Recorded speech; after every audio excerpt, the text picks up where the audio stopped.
کہ رب العالمین فرماتے کہ نہ تینا کوئی بندہ سے نہ کوئی قیمتی و گڑاس اڑان دنیا کی ہرین، چاہے انہیں خن مرے، زبان مرے، چاہے پین گڑاس مرے، نہ ان کے قیامت نہ دیا انہیں کھلان زیادہ بدلے چون، بلکہ فرماتے کہ جنت ٹی خاص و اسے اراس اور کے تیار مرو.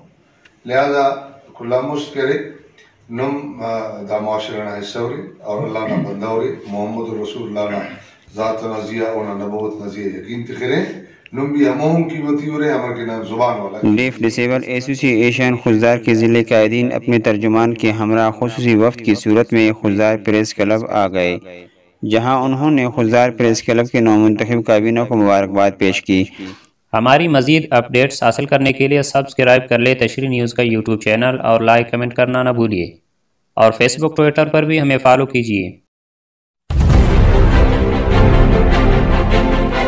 جمعرات کے روز ڈیف ڈسیبل ایسوسی ایشن خضدار کا خصوصی وفد ضلعی نائب صدر احسان اللہ شاہوانی کی قیادت میں ترجمان یحییٰ مردوئی کے ہمراہ خضدار پریس کلب کے نومنتخب صدر مولانا محمد صدیق مینگل اور جنرل سیکرٹری مولانا محمد اقبال مینگل کو مکمل کابینہ کے ساتھ پریس کلب میں مبارکباد دی.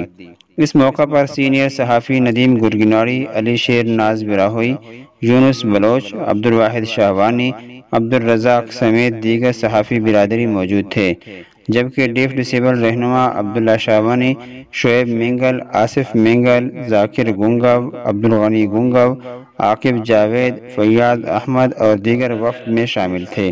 اس موقع پر صحافیوں نے وفد کا شکریہ ادا کرتے ہوئے کہا کہ آپ معاشرے کے وہ افراد ہیں جو انسانیت کو جینے کے اصل راز سے آگاہ کرتے ہیں، اپنی معذوری کو کمزوری کے بجائے طاقت بنا چکے ہو. ہماری کوشش ہوگی کہ دیگر عوام سے بڑھ کر آپ کے مسائل کے لیے آواز بلند کر لیں. ڈیف ڈسیبل رہنما احسان اللہ شاہوانی نے ڈیف اسپیشل افراد کو خضدار میں درپیش مسائل سے آگاہ کرتے ہوئے کہا کہ ہمارے لیے یہاں صرف 5ویں کلاس تک تعلیم کی سہولت موجود ہے. سینکڑوں ڈیف ڈسیبل 5ویں جماعت مکمل کر کے تعلیم کو خیر بات کہتے ہیں. مزید یہ کہ ہمارے لیے مختص سرکاری کوٹا بھی ہمیں میسر نہیں. Report Abdul Wahid Rashid, bureau chief, Tashreeh news, Khuzdar.